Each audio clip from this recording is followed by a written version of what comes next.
დღეს გაგიზიარებთ UFC-ს 10 უმნიშვნელოვანეს ამბავს, რომლებიც დაპატიმრებებს მოიცავს, სპორტიდან წასვლის გეგმებს და დიდ სინანულს. ასე რომ დაარჩით ჩემთან ერთად. ნიკ დიაზმა დუმილი დაარღვია.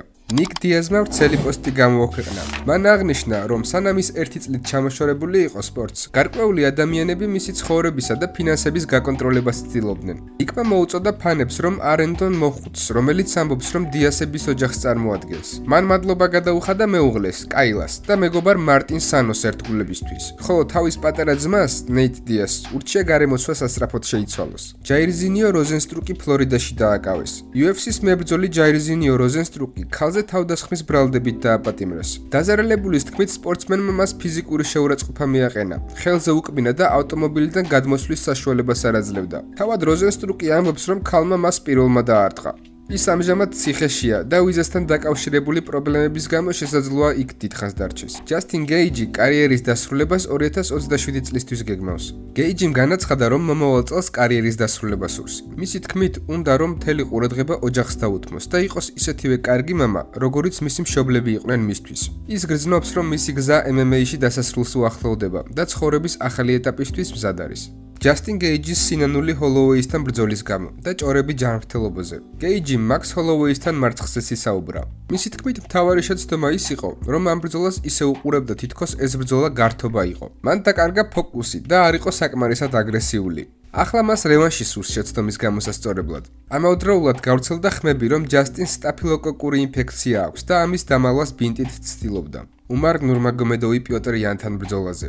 უმარ ნურმაგომედოვმა პიოტრ იანის შესახებ ისაუბრა.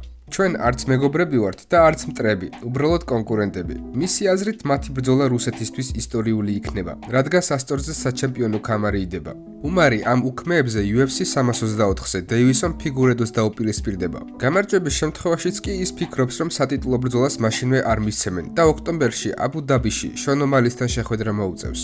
ამ პაუზას მადლიერების პაუზა ქვია. თქვენი ნახვები და ლაიქები ჩემთვის ძალიან მნიშვნელოვანია, ამიტომ მადლობას გიხდით, რომ მიყურებთ.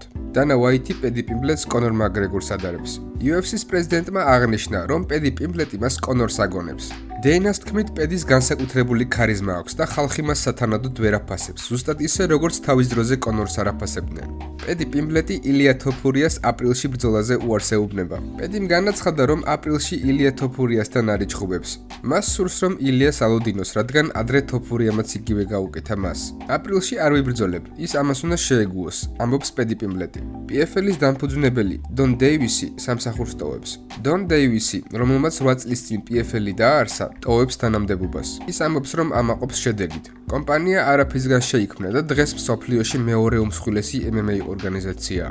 არმად სარუკიანი კავკასიელ მებრძოლებზე. არმად სარუკიანის თქმით, დაღესტანელი და ჩეჩენი მებრძოლები უაღრესად დისციპლინირებულები არიან და ძლიერები. ის თვლის, რომ თუ UFC კიდევ უფრო მეტ კავკასიელ მებრძოლს დაიმატებს, ისინი თავიანთი შრომის მოყვარეობის წყალობით მთელს ორგანიზაციას დაიპყრობენ.